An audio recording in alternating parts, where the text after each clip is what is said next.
Good evening, everybody, and welcome to this Wednesday, September 13th edition, episode number 28. 28, baby. Of the BURKE Brigade. I'm Matthew Burke. And I'm Jennifer Burke. And we are the BURKE Brigade, brought to you by the Liberty Daily.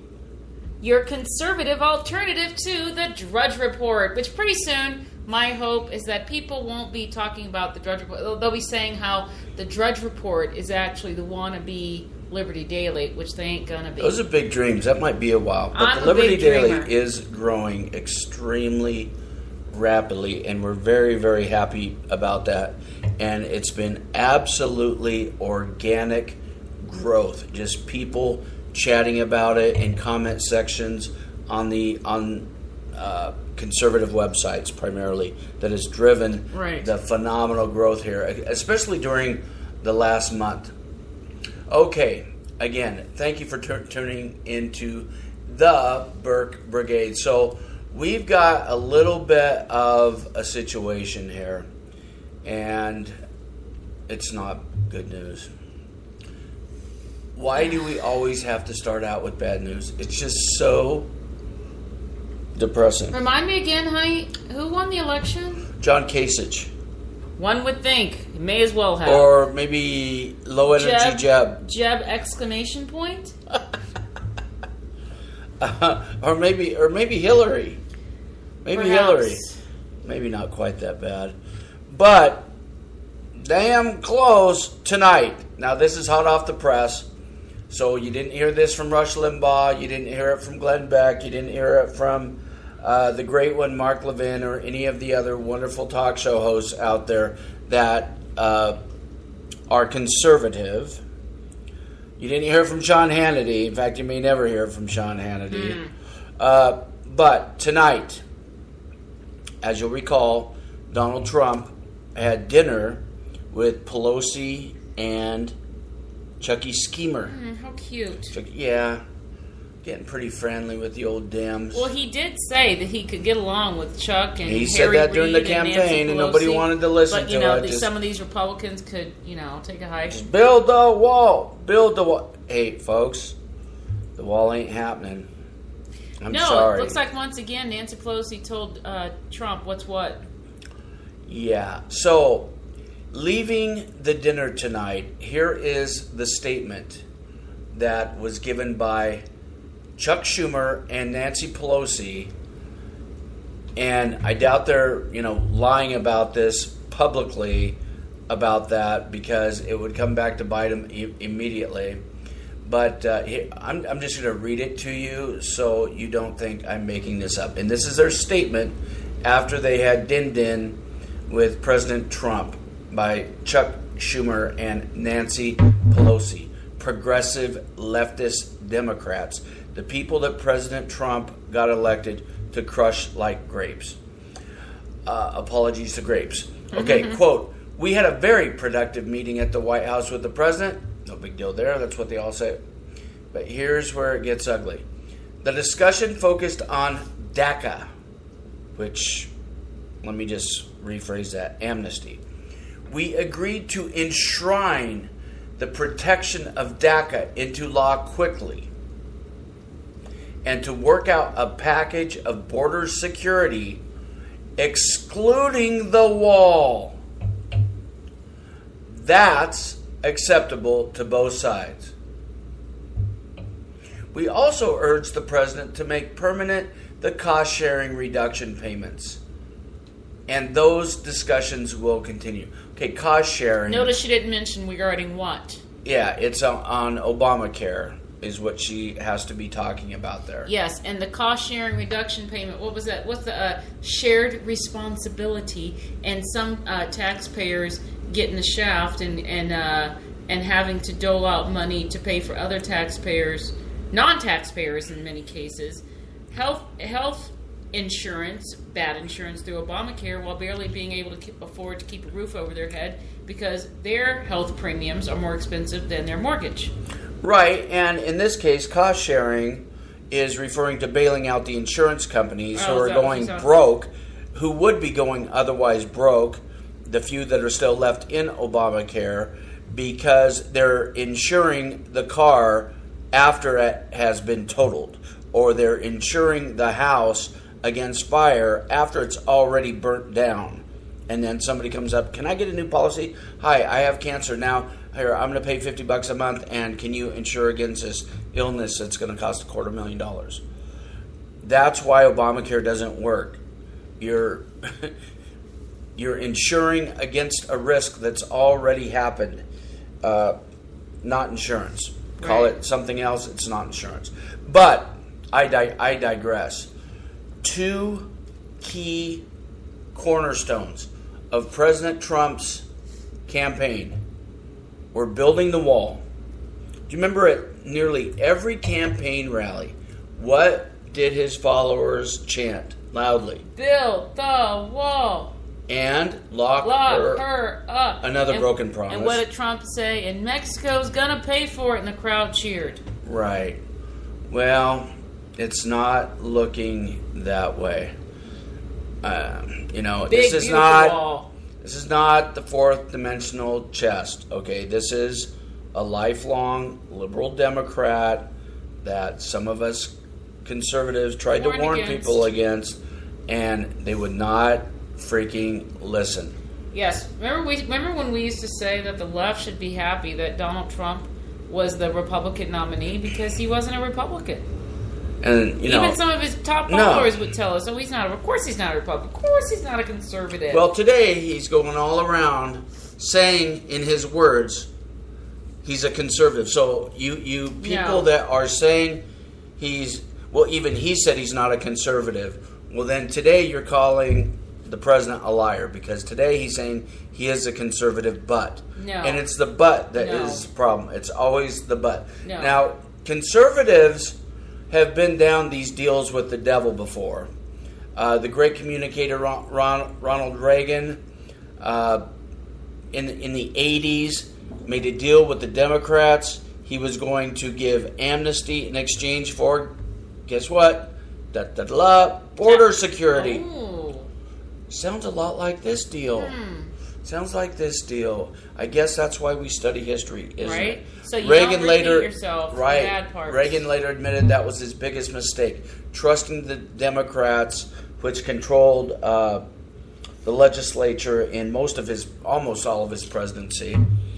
And one of his top guys, his top counselors during the Reagan administration, one of his best friends was Ed Meese, and he said Reagan considered that his biggest mistake. Because the left, once again, did what they always do, proved that they were master manipulative liars, and they didn't go through with their end of the bargain. Because what happens when you go to bed with a snake? You get bit. You get bit. So I found this. This is from 2006. This is Ed Meese. And just a little bit of back history. What he's writing about here is in 2006, speaking of conservatives having gone down this road before, in 2006, George W. Bush and the Republican Congress at the time signed the Secure Fence Act of 2006. And we are still waiting for that fence. Wasn't money allocated within that act as well? Yeah, and it was just never done. And so you can't do deals with these people. You can't make deals. You might be able to make deals in the business world where you can hold people accountable, but in politics, Trump thinks business is nasty. This is a lot nastier. I mean, you're dealing. There are dishonest people in business, obviously, right? Especially in the cesspool that is New York. But in politics, he's going to learn. Or maybe he's not going to learn. Maybe he doesn't even want the wall. Maybe it was all for show. Maybe it was a facade. Maybe it was just a joke to get a hoax to con people into voting for him. I'd like to think it's not that. If Bill Clinton was advising him on that strategy, because reports are that he did encourage Trump to run for president as a Republican, though he had been more of a liberal his entire life, because he thought he could make a difference in the Republican Party. And I said it last night and the day before. Trump went to Washington, D.C. to drain the swamp. He's either become part of it or he's found out that that swamp is quicksand, and it didn't take him long to get swallowed up by it. Or, as I said many times during the campaign, he is not outside of the swamp. He was the money man for the swamp. One of the key money men for the swamp. So we're seeing this stuff come true, and I take no pleasure in it. I'm rooting for the president. I want him to succeed. I have applauded him and will continue to when he does good things. But when you go to bed with Schumer and Pelosi, I mean, this deal, can come out of it. He's given up 2 of his major campaign promises. In less than a week. And what's he get? Well, tonight. Tonight it's 2. Oh, yeah, the DACA. The debt deal, that's a whole different broken promise. We're not even going to talk about that tonight. We talked about that on a previous deal. That's a whole nother deal. You know, up there railing about the $20 trillion national debt and doing absolutely nothing about it. And here's the reason why the Democrats want this. And we've talked about this before, but the reason why Democrats want this, a city council in a D.C. suburb tonight, this was on Fox News, Tucker Carlson talked about it on his program, a D.C. suburb, College Park, Maryland, voted to allow illegals to vote in their freaking elections. It's not even constitutional. How can they Now, who do you think they're going to vote for? Right? Who do you think they're going to vote for? Liberals. Studies show 80% of illegal aliens will vote for the party that gives them free stuff. Right. And that's not racist, by the way. That's just human nature. I mean, that's the human condition. If somebody offers you free stuff, you take it. Everybody wants a free lunch. Just look at it. When these businesses have come in from 2 to 4 p.m. to get a free sandwich, free. Starbucks has been running this promotion. Buy, a drink or whatever, or a food item, and then we'll send you a code for a free one the next day. People love free stuff. Now, you know what I can't wait tomorrow? What? I can't wait to hear Mark Levin. I cannot wait to hear the great one, Mark Levin. Now, he was talking about Trump's other caves with going to bed sandwiched between Nancy Pelosi and Chuck Schumer. But Cozy. He used a word that I have been reluctant to use, although when I write on thepolitistic.com, I use this term frequently to describe people like Mitch McConnell, Paul Ryan, sometimes mostly Lindsey Graham, John McCain always. Squish? And that is, Squish is a good one. Rhino. Right. Republican in name only. Right. And remember, there are some people that get so angry when that word is used. There's a reason behind it. There's a reason behind it. And the reason is, if you read the Republican platform, damn near none of their politicians actually follow the Republican. And what is the definition of a Republican? It's somebody that follows the platform, the mutually agreed to principles and policies that they are trying to further. And Levin, sadly, very correctly, pointed out Donald Trump is a rhino. And Levin hasn't been like never Trump. He's been, yes Trump when he's right and no Trump when he's wrong. He's been fair. He's been very fair. But I want to just play this clip here. But keep in mind, this was Levin going off before this dirty deal, this dirty amnesty, no border wall, and getting nothing in return. Now you say, well, Matthew, what do you mean he's getting border security? He's not going to get that. Mark my word. He's going to get that just like Reagan got it, didn't. He's going to get that just like George W. Bush didn't. So it's not going to happen. I hope I'm wrong. If I'm wrong, great. Mark Levin here, our number 877-381-3811. There, now you have Mark Levin's number when you want to call in. This show will upset some of you, but not the vast majority of you. We've been through tougher. Rhino means Republican in name only, doesn't it, Mr. Producer? Isn't that what rhino means? Yeah, Republican in name only. And I helped make that famous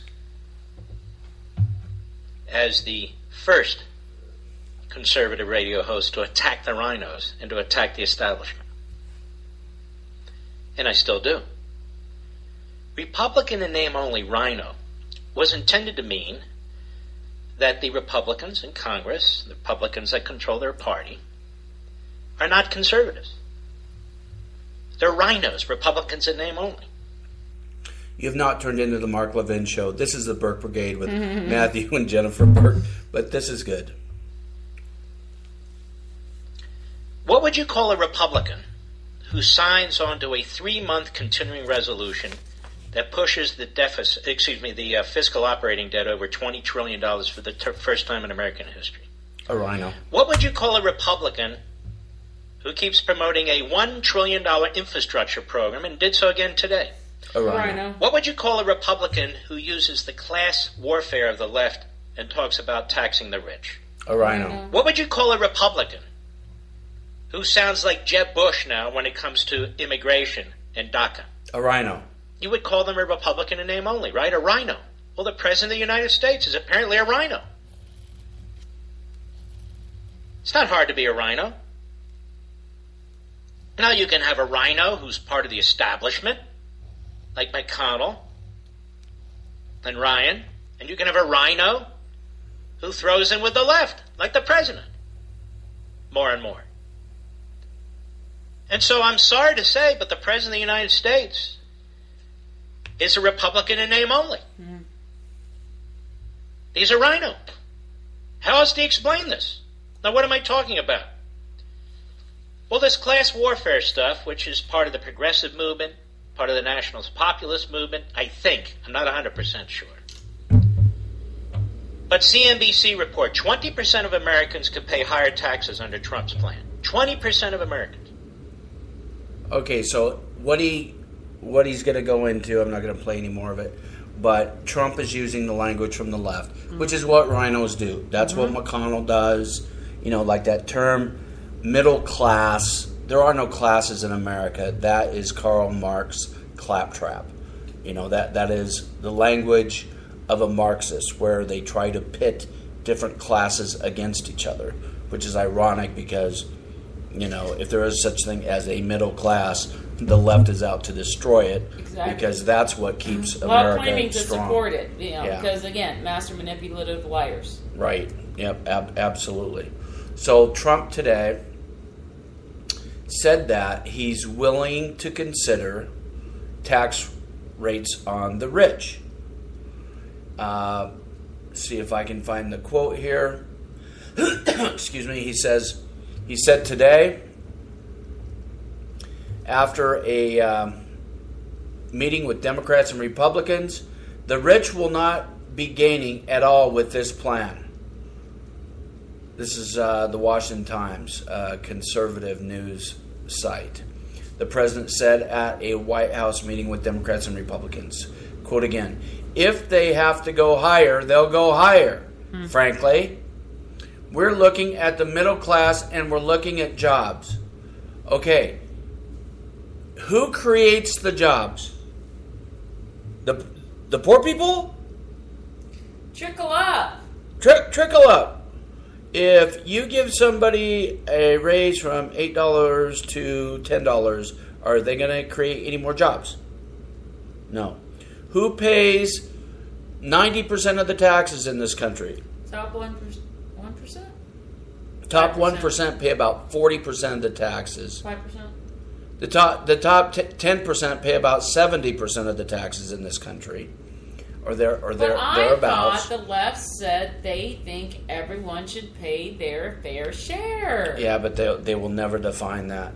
But here's the deal. If you're going to have a tax cut, you have to cut the taxes on people who actually pay the taxes. Who pays literally on a percentage basis damn near all the taxes. It's the filthy rich, despite what Bernie Sanders and now Donald Trump are telling you. So I know that's, maybe good politics to use this Marxist class warfare garbage, but it's bad economics. It doesn't work. And you know what does work? What? When Reagan cut the top tax rates from 70% on the rich all the way down to 28%. Right. And what did we get? Not, 1, 2, 3, 0.9, I think is what it averaged GDP growth under Obama. Something like 0.9. It was terrible. You got 6, 7, 8% for a few years. I mean, it was outrageous. And guess what happened to the money that came into the Treasury? It doubled and tripled. The rich were paying even more taxes, even though their rate went from 70 to 28, and that's because they were investing more, they were hiring more, they were producing more. Right. But how many times have we seen leftists twist the reality of Reagan and taxation? Oh yeah, taxes were more higher under Ronald Reagan. Yeah, they're just liars. Why? Because when he came into office, Jimmy Carter had basically screwed the country over. I'm old enough to remember, I was a young girl then, but I'm old enough to remember the gas lines. I'm old enough to remember how tough life was under Jimmy Carter presidency. My dad saying the more you make, the more they take. Yep. So it's not like Reagan could get in office the very next day and all of a sudden magically slash the tax rate. He did it as fast as he could. But the left and their lying, manipulative ways, I think that's my theme for tonight. The left, master manipulative liars, likes to say, oh, Ronald Reagan taxed the rich more. Let's follow Ronald Reagan and soak the rich. Yeah, because they know their followers are useful idiots and won't believe anything they're told. They're like sheep. They have not studied history. They don't know how to use Google or Bing and actually look up what transpired during the time. I was alive during the time. I know what happened. And the economy absolutely exploded.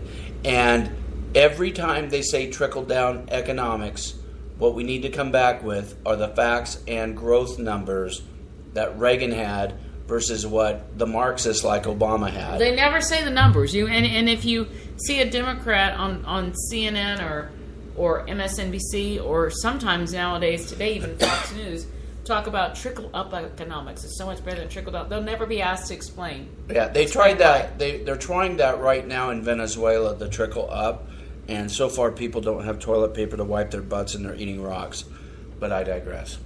So this is what happens when you elect somebody that doesn't have any key core conservative principles, who sticks his finger in the wind to decide what he's going to believe on any given day. Even Bill Clinton, they say, well, yeah, the economy rocked under Bill Clinton. You know why it rocked? He completely slashed the capital gains rate. And it locked up billions of dollars in investment, and it caused the economy to skyrocket. So, the reason why this is important, this thing with Trump, he's going to legalize all these people he said he was not going to legalize. And switch. You're going to have more of this in cities like, what's the name of it, College Park, Maryland, where they are allowing illegals to vote. And it is unconstitutional to do so. You do not have the right. No city has the right to allow illegals to vote, period. And I think more than anything, the reason why Trump won this is because he got out there with his slogan, which has now turned out to be, a big fat lie after this. I hope it switches back. I hope I'm wrong. I hope I eat these words. Make America great. You don't make America great by making foreigners who invaded the country illegally citizens. That's not how you do it. Remember when lots of Trump supporters would say, Donald Trump's the only one who can stand up to the left. Oh, yeah. He's really standing. He's standing up, and then he's bending over, and then he's spreading them. That's what he's doing. And then Pelosi is, I hate to be graphic here, she's strapping one on and giving it to him. While Schumer sits there and watches and does what he does. It's utterly sickening. And, people, his supporters, not supporters. I mean, I'm a supporter. I want to support the president when he's right. The cultists, right. The Trump cultists, the Hannitys are making excuses, blaming Rhino Paul Ryan and Rhino Mitch McConnell, who admittedly suck. But, they're sticking it to McConnell and Ryan. Yeah. By making all these illegals legal? Are you freaking kidding me? How is he helping them by breaking his campaign promises? Not little ones. I mean, This is as big as George H.W. Bush. Read my lips. No new taxes. Remember that? And you know what? He raised taxes, and you know what? He was a one-termer. Yep. And that's exactly what's going to happen here. Now with Trump capitulating to Pelosi and Schumer, you have some of his supporters arguing that if you do not support that, then you're a Democrat. Right. So going to bed with a Democrat doesn't make you a Democrat. Giving the Democrats everything they want. Isn't that what... I mean, that's what people hate about Ryan and McConnell. I was just about to say and that. John McCain. That was They're always making deals Ryan with the Democrats. And Boehner. Yeah, John Boehner. It's absolutely ridiculous. So, people, take something, do something, break the cult. The cult of personality has got to go. Find your damn principles. Why did you elect this man? If you don't blast him on social media, not make it personal, make it about the issues, he's not going to swing back to our side. Right. Hold him accountable. Thank you for that. Okay. Planned Butcherhood. There's a reason they're called that. The Planned Parenthood, the baby body parts chop shop, has merged with a new entity today. All but merged. At least they're joining forces. Joining forces. Now, I wonder who that would be.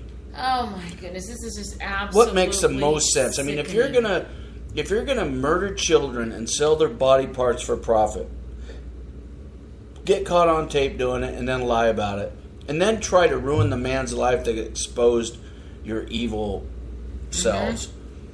Who do you think? I mean, what is more evil than that? Taking the life of an innocent baby, chopping it up, and then selling its body parts. That's Jeffrey Dahmer-like. But yeah, it's the sacrament of the Democrat Party, and it's such a sacrament that they're getting help from the Satanic Temple. That's right, the Satanic Temple. So this is from Breitbart. Headline: Planned Parenthood teams up with Satanists to promote abortion in Missouri. I wonder why the devil would want to kill the babies, God's creation. Can you figure that out? Yeah, no. God created man and woman. Why would Satan be against it?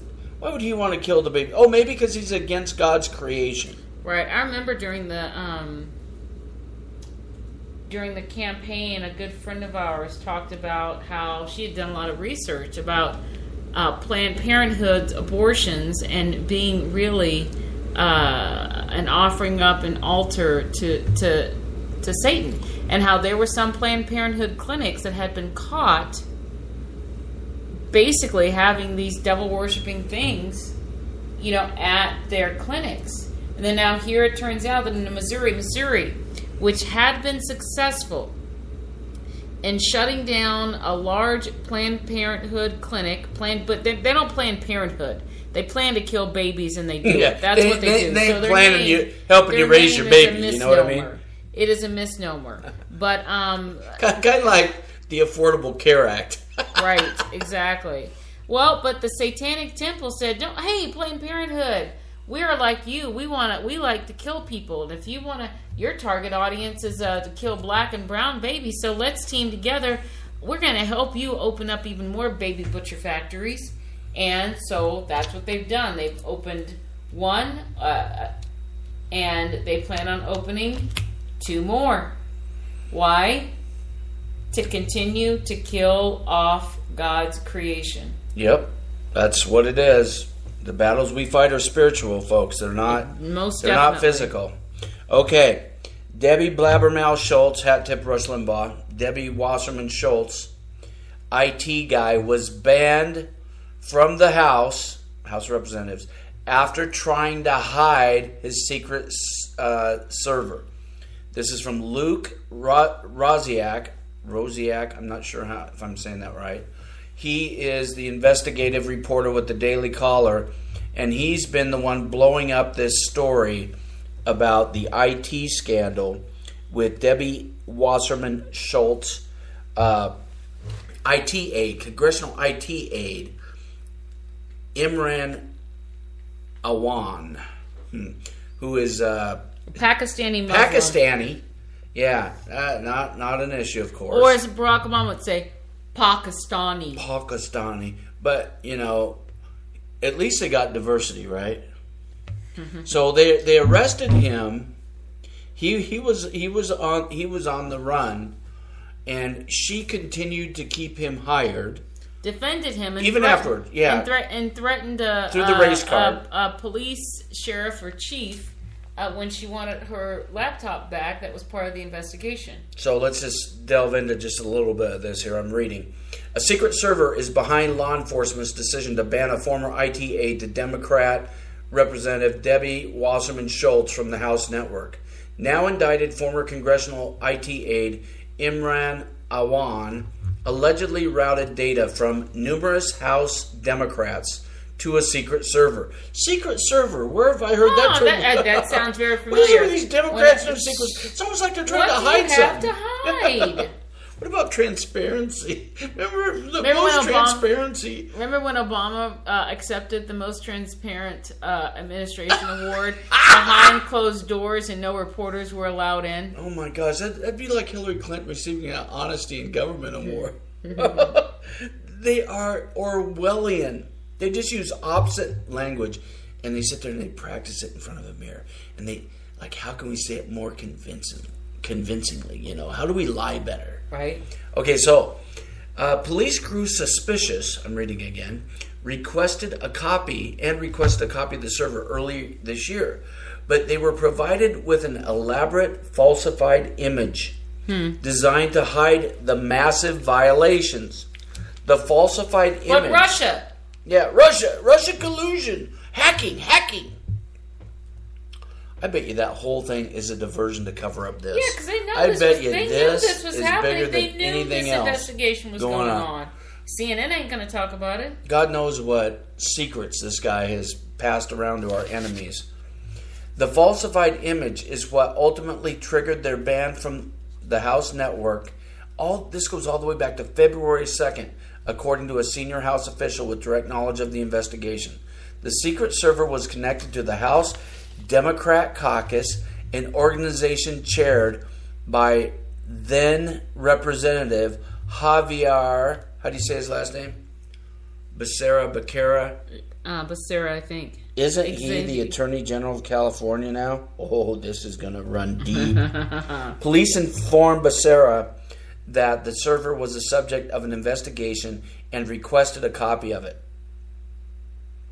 Authorities considered the false image they received to be interference in a criminal investigation. Wow.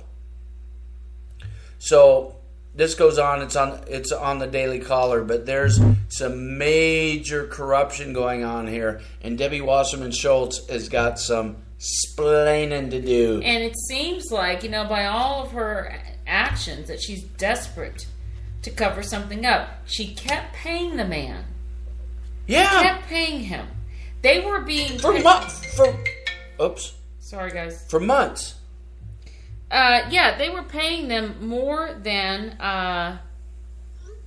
people who had been there for years. They were these Pakistanis were young, inexperienced, and somehow given access to all this information. And didn't we read a few weeks ago as well that even after his one official House account was shut down, he actually still had access to an email account that was still active, that was falsely under the name of a guy who was on a top secret type committee?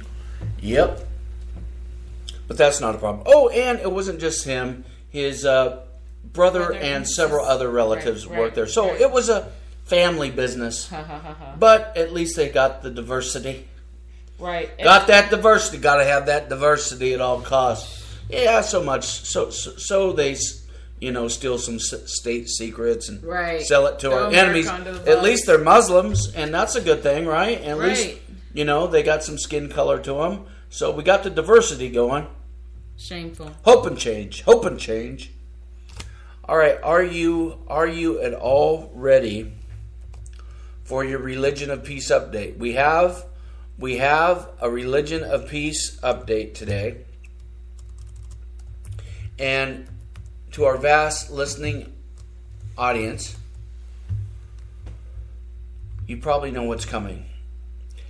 From the Daily Wire, a man shouting Allahu Akbar attacks 7 people in France. CNN would report that man shouts God is good as he attacks 7 people in France. You're right, they absolutely would. Or they would say a Tea Party member. Or they would say, we'll never know what his motive was. What could have triggered him? Was it a microaggression? Was it... Maybe it was Islamophobia. Maybe it was climate change. Climate change is warming these people up, and they just don't know what to do, and they start stabbing people, cutting people's heads off. It's a mystery, but it's the climate. Funny, it doesn't affect the Christians that way. Right. Doesn't affect the Jews that way. Right. Doesn't even affect the Buddhists that way. Just, there's one religion where they tend to get a little hot. Okay, so a man described as a quote, former psychiatric patient viciously attacked 7 people in France on Wednesday while screaming Allahu Akbar. Described as enraged, the 42-year-old attacked shoppers in the French city of Toulouse, am I saying that right? Mm-hmm. Before several nearby police officers subdued him. 3 police officers were treated for injuries from the attack after the assailant, terrorist, punched and kicked them. 2 additional victims were transported to local hospitals with minor injuries. Quote, we are chatting and he jumped on us. He first caught my son and then beat my daughter.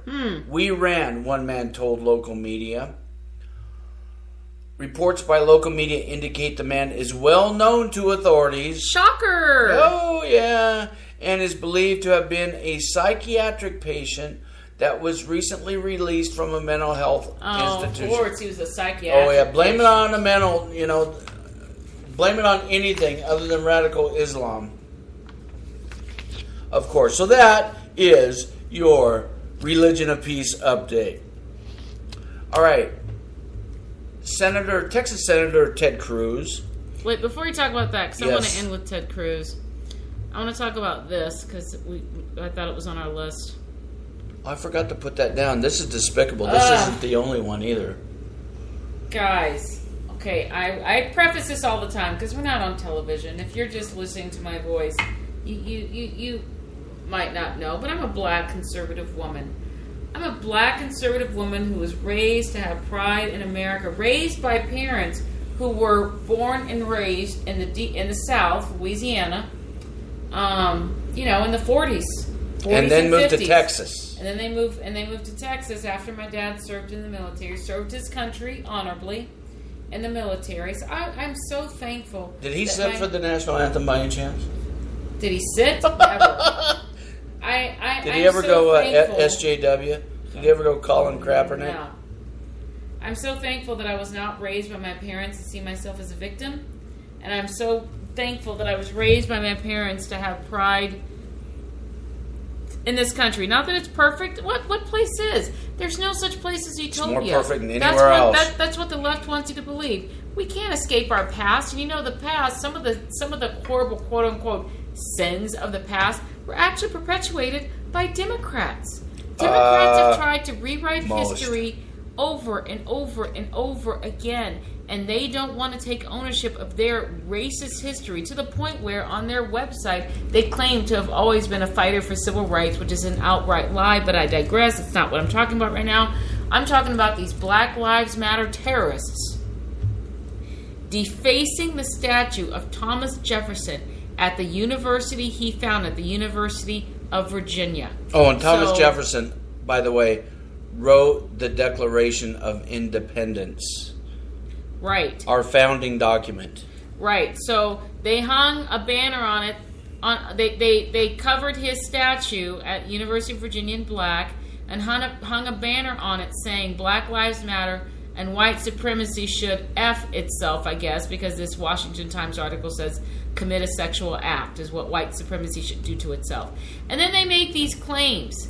They make these claims that, okay, so they said 1 month ago in downtown Charlottesville, as all manner of white supremacists, neo-Nazis, and neo-fascists swarmed the area. It did not swarm. That gathering in Charlottesville would not even have gotten a lot of press had these counter-protesters not shown up and then started getting in their faces and the Antifa terrorists, attacking the Antifa terrorists who were hailed by people like on MSNBC as being peaceful protesters. Oh, and CNN comparing him to World War II heroes that stormed the beaches of Normandy. Simply protesting against fascism. And then they said, I don't even remember this.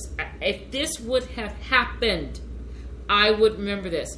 2 months ago, the Ku Klux Klan rallied in their safe space, fully robed and fully protected by multiple law enforcement agencies who brutalized and tear-gassed peaceful counter-protesters. Number one, you Antifa goons are not peaceful.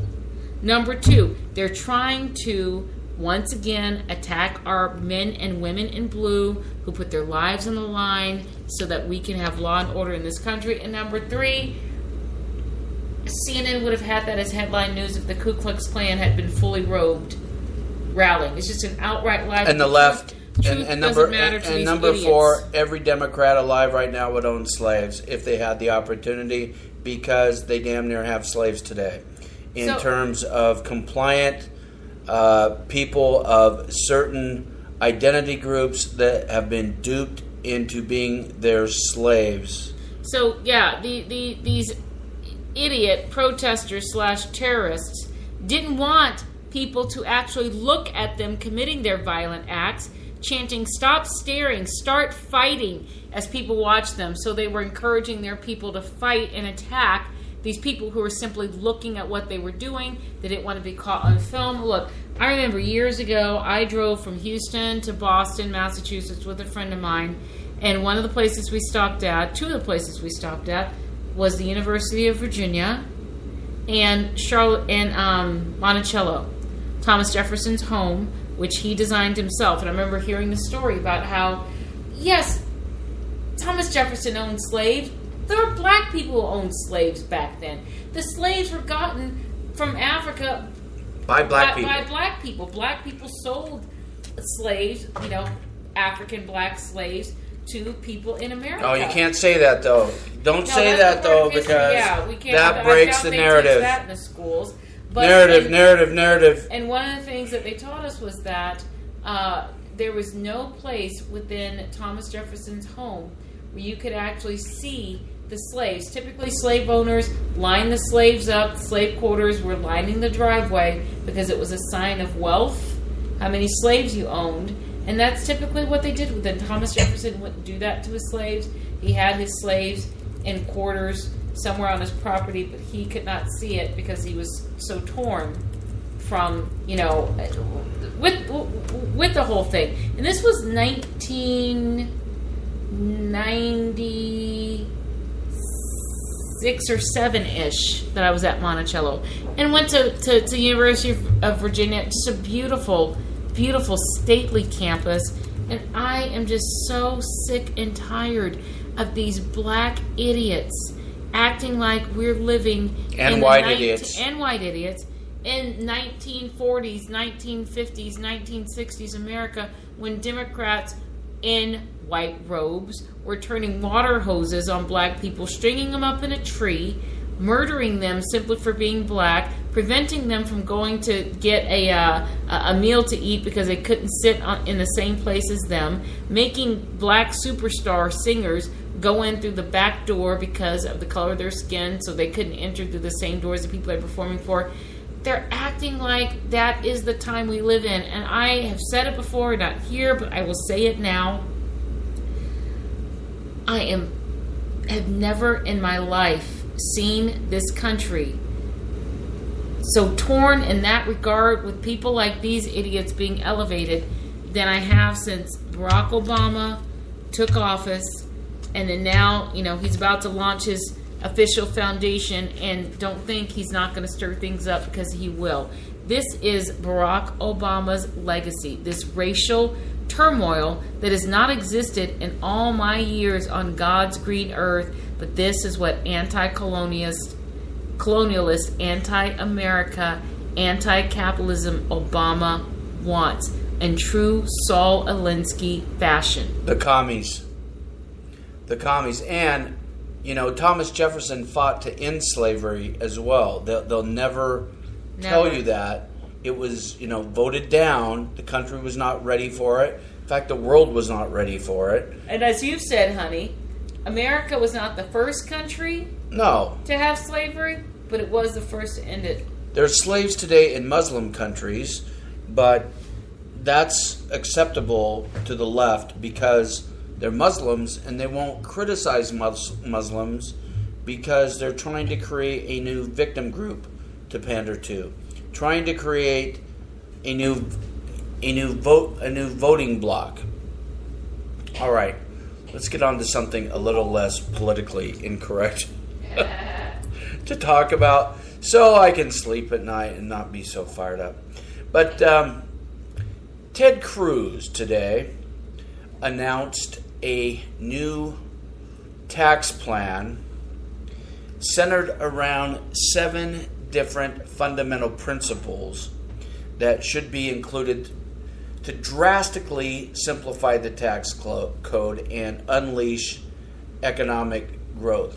Now, unfortunately, our President Trump, is also including Pelosi and Schumer in on his negotiations to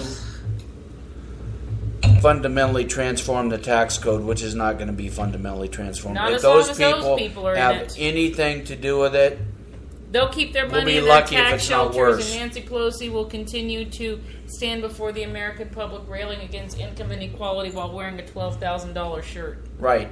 So here are the 7 principles, just real quick. That Cruz outlined today. He gave the keynote address at the Tax Foundation's Talking Tax Reform event. And I listened to the whole speech. It was approximately 35 minutes. It's on thepolitistic.com. And he told them, it's time for the government to get out of the business of picking winners and losers. And they do... And screwing regular Joe over. Right. They've got 70,000 plus pages of tax code. I campaigned on this when I ran for office in 2010. And I ran for Congress in Washington State, got my butt kicked by a communist, Jay Inslee, who's now the governor of Washington and is running the freaking state. And just to think, they could have had old Matthew Burke. They could have had you, baby. They could have had old Matthew Burke. But, I was running in a highly communist area in Washington State, Seattle Metro. Okay, so number 1, create a low flat rate. Currently, there are 7 individual tax brackets with rates as high as nearly 40%. We should have one low flat rate. Amen. Yes. Number 2, file taxes on a postcard. Yes. Can you imagine that? I mean, there's billions of hours wasted in productivity and stress. And what about the health problems that stress causes? Everybody knows stress causes health problems. Yep. What is more stressful than worrying about the IRS breathing down your neck? Right. Answer, nothing. Okay. File taxes on a postcard. Each year, more than 90% of taxpayers seek help to prepare their returns, either through tax preparers or tax preparation software, costing them $99 billion. $99 billion. Simpler, flatter taxes will save Americans time and money and allow them to file their returns on a postcard, Cruz said in a statement. Next. Allow immediate expensing. Yes, domestic capital investment increases productivity, which results in more jobs and higher wages, and means higher living standards for American families. And then number 4. Lower the corporate rate. Companies are leaving the United States. They're taking their jobs with them. By lowering the corporate rate to 15 to 20%, America becomes competitive. Now, the left constantly likes to talk about, we need to be more like Europe. Medicare for all. We need to have single payer. Single payer is the way we need to go. Was that a Bernie impersonation? Yes, a slight Bernie single impersonation. payer, common care. Need the common care. I tell you, what we need in America today is a single payer tax care system. Common care. Yeah, that's my Bernie impersonation. It's not a bad one. It's not a bad one. But they don't want to be like in that part of other countries. It's not all roses and perfume as the left likes to say. Look at the waiting list. People are in dying Britain waiting in for Canada. care. They have to come here. All you have to do is look at the VA to see what this Medicare for all. Yeah, that's single payer. That's but single payer. When it comes to other countries just thriving with businesses because they have a much lower corporate tax rate than us, left doesn't want to talk about that, and their buddies in the media will oblige and not bring it up either. Yep. Encourage, this is number 5 out of 7 principles of Ted Cruz's tax plan. Encourage repatriation. Current law discourages companies from bringing home foreign earnings. Moving to a territorial system would ensure foreign earnings are not double taxed. So what he's talking about there, companies like Apple, for example, that are for the poor people and preach social justice and all this BS. They're keeping billions and billions and billions of dollars overseas because, they have to answer to shareholders. But it's because the U.S. has the highest corporate income tax in the developed world. So if you lower that dramatically, like the 15% where we're competitive with the freaking communist Chinese, they would bring that money back and reinvest it back in the United States, and we would have an utter boom. And what's number 6? End the death tax. Now, I think it is absolutely shameful that someone would work so hard their whole life building a business to family farmer, a small mom and pop shop. 99%, Ted Cruz says, more than 99% of U.S. employer firms are small businesses, many of them family owned, and then they want to leave not only a legacy but a way of life for their offspring. And the kids want to inherit the family farm. And the kids want to inherit that family farm or that family business, and instead the kids end up having to sell it off or sell part of it off to pay the death tax, because after their parent paid taxes their entire life, the government with their greedy, grubby hands says, "Oh, your mama, papa died? Okay, give us some more money. We want half. That's just we want half. We want absolute half. extortion." I will never forget the business owner that we met in Seattle who said every time she sends in her payment for her death tax from when her mom died, she writes a letter and says, "Every time I have to pay this tax, every time I have to pay you guys this money, that's less money I can invest in my business. That's fewer employees I can hire. Right. That's less of an impact I can make in my community." Right. And what was her response? I don't care. Probably nothing. And the thing is, the death tax is due 9 months after the person dies. Horrible. Shameful.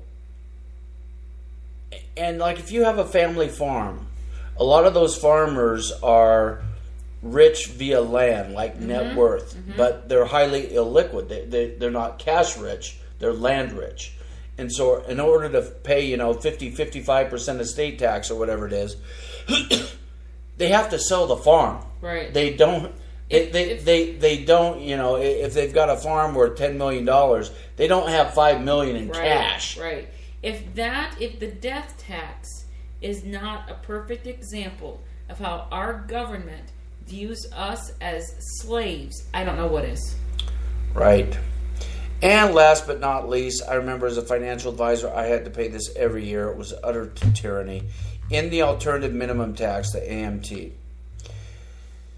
And the statement from Cruz says the AMT applies to 4 million households and requires millions of taxpayers to calculate their taxes twice, once under the regular tax code, and then again under this imaginary tax code. This is not him, this is me, called the AMT.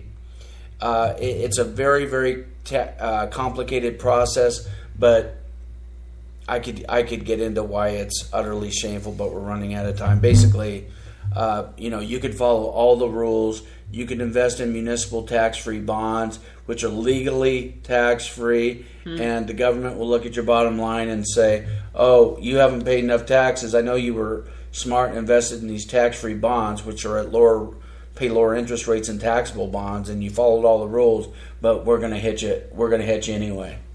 It's tyranny, really.